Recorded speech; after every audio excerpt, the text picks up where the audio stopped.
বলে আযাব হবে, আযাব দেবে কি করে? গুনাহ তো মাফ হয়ে গেছে। কথা বোঝেন নাই?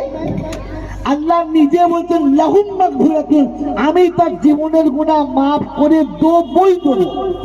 ওয়ারিজকুল কারীম, আমি সম্মানের রুজি দেবো, ইজ্জতের রুজি দেবো। আপনাকে ইজ্জতের রুজি আমি দেখাবো। তার আগে আপনাকে শোনাচ্ছি আল্লাহ মাফ করে দেবেন। আমি আপনি গরিবের হাতে হাত রাখবো ইনশাআল্লাহ। জোরে বলে রাখবো ইনশাআল্লাহ। আমার বন্ধুরা, আমার আল্লাহওয়ালা ভাইরা, আজকে জলসা যে মসজিদের উন্নতি কল্পে আপনাদের কাছে এতক্ষণ কথা চলছিল, আপনারা শুনে এসেছেন। আপনাদের সামনে যখন রুমাল নিয়ে যাবে তো আপনাদের ক্ষমতা মোতাবেক অবশ্যই দেবেন, ক্ষমতা লুকাবেন না। ক্ষমতা আমি দেখতে পাচ্ছি না, আল্লাহ দেখতে পাচ্ছেন। যার ঘর হবে সে দেখতে পাচ্ছেন। চলুন রুমাল ধরুন আমার বাবাজি, আমার আল্লাহওয়ালা ভাইরা, জ্ঞানীজনরা, বুদ্ধিজীবীরা।